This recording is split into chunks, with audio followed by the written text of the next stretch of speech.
हर हर महादेव दोस्तों, रूबी लोकगीत में आप लोग का बहुत बहुत स्वागत है। तो चलिए मैं एक शिव विवाह गीत लेके आई हूँ जो कि शादी विवाह में भी गाया जाता है, शिव जी के विवाह शिवरात्रि में भी गाया जाता है। उस प्रकार का गाना है, तो आप लोग सुनिए कि हाँ इस गाने में क्या बताया है गया है कि बिना बुलावल नैहर नहीं जाए, नहीं तो फिर स्वागत नहीं होता है, आदर नहीं होता है, वही गीत में बताया गया है। तो चलिए ध्यान से सुनते हैं।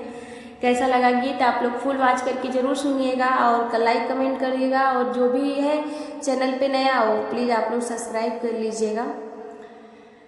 कहती ते शिव जी नैहर हम जैती, कहती ते शिव जी नैहर हम जैती, अरे मोरा नैहर भैया के बियाह रे लालना, अरे मोरा नैहर भैया के बियाह रे लालनवा, बिना बुलावल जानी जई हाय गौरा, बिना बुलावल जानी जई हाय गौरा, अरे आदर ना हुई है तो हार रे लालनवा,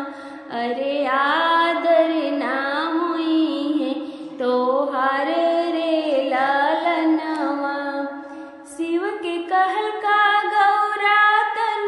को ना मनली, शिव के कहल का गौरा तन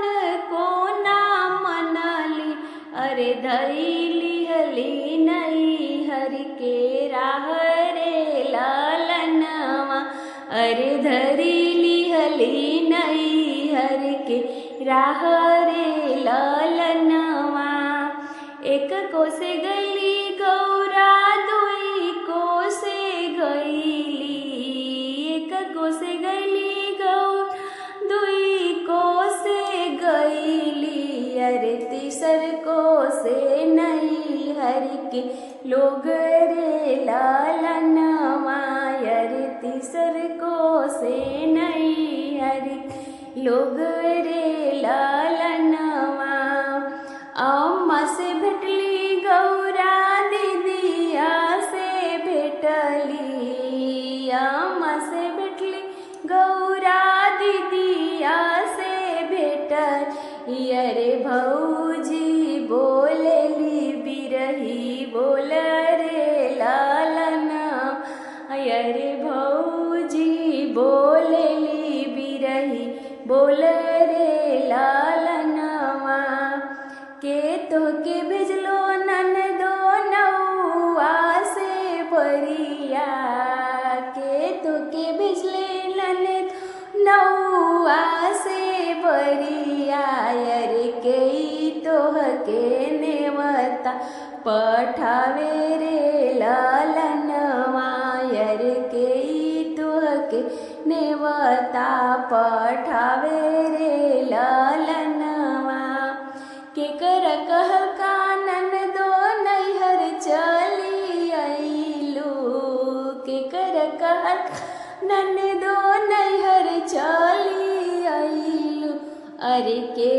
करी है आदर तोहार रे लालनवा, अरे के करी है आदर तोहार रे लालनवा, अपनी महलिया से बोले ले कवन भैया, अपनी महलिया से बोले ले कवन भैया, सुना धन